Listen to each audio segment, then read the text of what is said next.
Good morning po mga karamay. Good morning po sa inyong lahat. Salamat po sa muli ninyong pagsubaybay kay Tita Amy. Thank you very much po. Maraming pong salamat mga kaibigan. Muli niyo na naman samahan si Tita Amy. Ano na? Wala, ito nag-video ako. Nakaupo ako dito, nakaupo. Ayun. Ayun. Hindi ganun na lang gagawin natin, nak.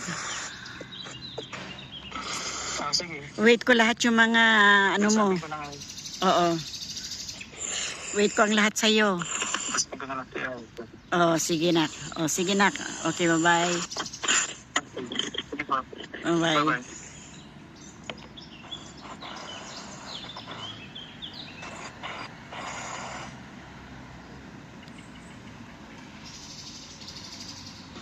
Nandito po ako, biglang tumawag po yung anak ko, pasensya na po kayo, nabitin po tayo.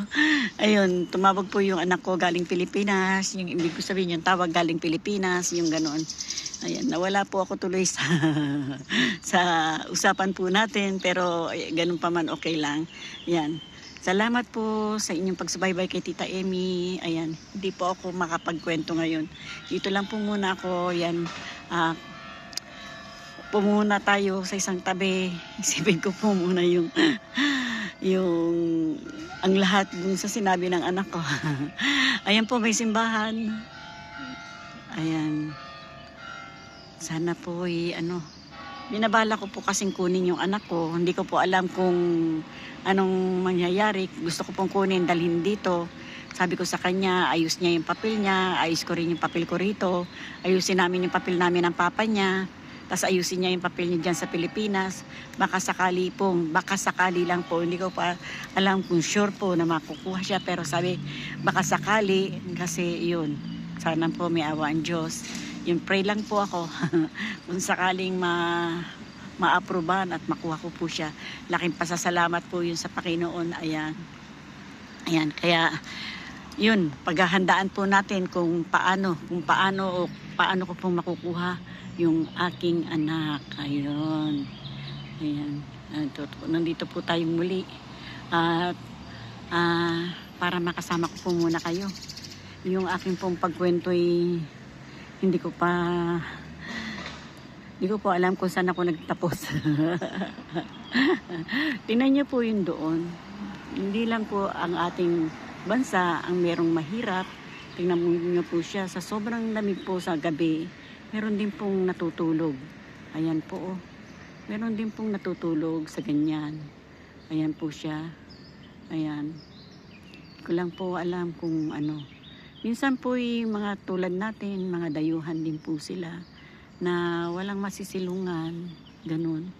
Minsan hindi inaaprobahan kasi dito po pag mangupahan ka ng bahay, marami pong kinakailangan. Meron po silang hinahanap na nomina po ang tawag po dito. Nomina. Para makaupa ka. 3 buwang nomina ang hinahanap nila. Napoproduce lang po yan pagka meron kang trabaho. Yung kung makukuha mo po yan sa employer ninyo. Pero buwan-buwan naman po ibinibigay ang nomina. Buwan-buwan po ibinibigay ang nomina. So kung sakaling na itatago mo yung nomina mo, hindi mo na kailangan manghingi doon sa amo mo ng papers ng nomina. Ngayon kung hindi naman po na ibibigay, pwede nyo pong hingiin sa amo nyo yung nomina. Kasi yung tinatawag pong nomina, yung pasweldo sa inyo, kailangan hindi po abot sa kamay lang. Kailangan po meron kang pinipirmahan na katibayan na ikaw yung nagtatrabaho sa kanila, pinipirmahan mo po yun. Hindi po yung basta-basta lang yung Tapos ang hinihingi pong nomina ay 3 buwan. Tapos hindi lang po isang nomina ang hinihingi, hindi po lang isang tao, kundi 3 tao po na merong nomina. Kasi yung 2 po parang garantor, yung isa naman parang suporta sa nomina mo. Kaya 3 po ang hinihinging nomina.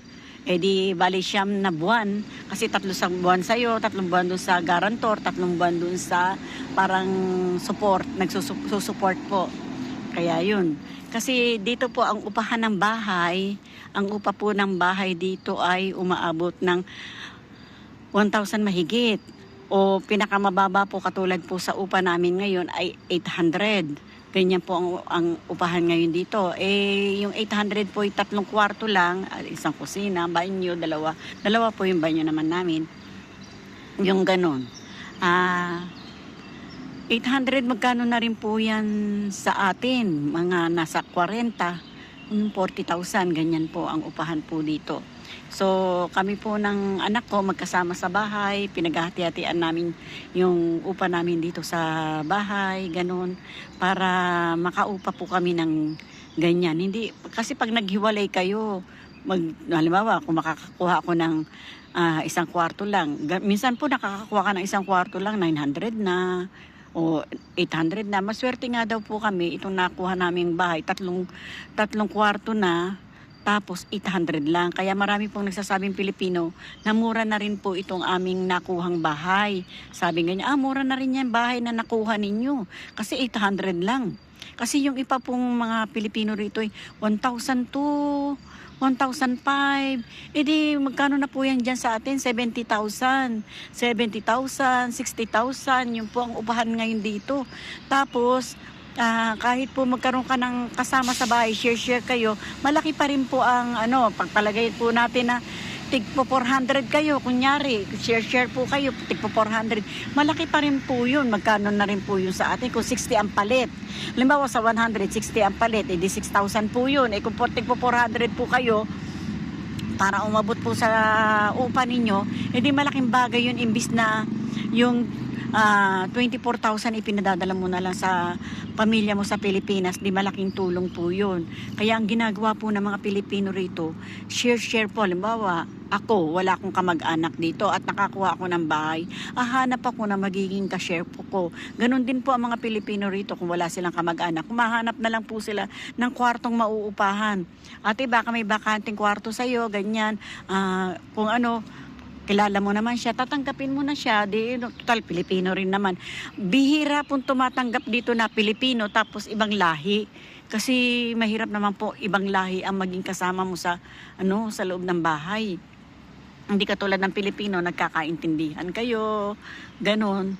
Ganon po ang ang sitwasyon dito. Kaya mahirap din po yung na wala kang kamag-anak dito kasi ang makakasama mo talaga hindi mo na kamag-anak. Pero although minsan mabait naman po yung makakasama ninyo, lalo na kung best friend mo o kaibigan mo, hindi na po kayo maaalangan na magkasama dahil magkakilala na kayo, magkakaibigan po kayo, parang ganun po.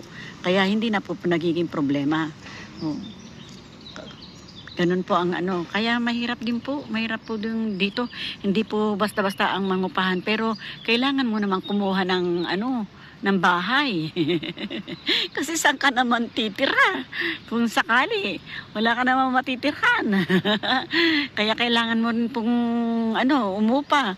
Maliban lang po na stay in ka sa trabaho, pero ganun din po pag stay in ka sa trabaho, stay in ka hanggang Biyernes ng gabi. Sabado lalabas ka na. Paglabas mo ng Sabado, isang ka tutuloy. Sabado at Linggo, tapos Lunes papasok ka na ulit. Nag-stay in ka. So kailangan mo pa rin nung uupahan kahit para maiwanan mo ng gamit mo. Ganyan, alam mo ang gamit mo, safety. Kasi pag umalis ka umalis ka na sa amo mo at ayaw mo sa kanya o ayaw na niya sa iyo, kung naandun lahat ng gamit mo, ang dami mong hahakutin. Sa bagay, yung iba po'y konti lang din naman ang gamit. Sinasabi nila na ako ayoko magbibili o kaya yung magparami daw ng gamit. Ayoko kasi baka pag mahirap kasi ang hirap po maglipat katulad po nung naglipat kami. April lang po naglipat kami. Nung maglipat po kami nung April, galing po kami sa isang tapos yung may-ari po ng bahay namin, papagawa niya yung apartment na tinutuluyan namin. So sabi niya gano'n, pero huwag kayong mag-alala, ako ang maghahanap ng apartment ng tutuluyan ninyo. Siya rin po, kaya yung apartment tinutuluyan namin, yung dating may-ari rin po ang may-ari. Pero yung maglipat ka at marami kang gamit, dami mo nga hakutin. Mga silya, mga cabinet, ganyan. Minsan po ang ibibigay na apartment sa iyo, walang muebles, wala pong gamit. So, minsan pipilitan ka mag-produce ng gamit para meron ka magamit, meron ka maupuan, meron ka man lang lamesang mga kainan, meron ka ring aparador na mapaglagyan mo ng gamit, yung ganun. Kaya sabi ng asawa ko, dahil siya po walang trabaho nung panahon na yun, kasi nagpe-pension na lang po siya, sabi niya ganun, ako hirap-hirap ma, sabi niya ganun, kaya siya po ang naglipat mag-isa ng gamit namin, nilipat namin niya yung gamit namin. So sabi niya ganun, ang hirap ma, sabi niya ganun. Sabi ko ganyan, pagka uwi ko naman ng mga bandang alas 4, alas 3, ayan, kumukuha na rin po ako ng isang bagay na mapapaglagyan ng mga gamit yun, mga bag na sinasabit ko dyan, tinutulak namin dalawa papunta sa bagong apartment. Ganun na lang po ginagawa namin mag-asawa hanggang sa natapos din po namin ang paglilipat. Pero ang hirap po talaga maglipat pag maraming gamit. Kaya sabi po nila na mas maganda raw po na walang gamit. Konti lang po ang gamit. Yun po ang sinasabi nila. Mas maganda nga po na walang gamit. Ayun. Kaya yun. Kaya sabi ng asawa ko, kaya wag na tayo maglagay ng maraming pang gamit ma. Oo nga. Ayan. Bueno mga kaibigan ko, maraming salamat po sa inyo sa pagsama ninyo muli kay Tita Emmy. Pa-like and share naman po hanggang sa makarating po kayo sa bell. Thank you very much po. Maraming pong salamat para updated po kayo sa aking inilalapag. Thank you very much po. Bye-bye. I love you. I love you very much. Bye-bye po.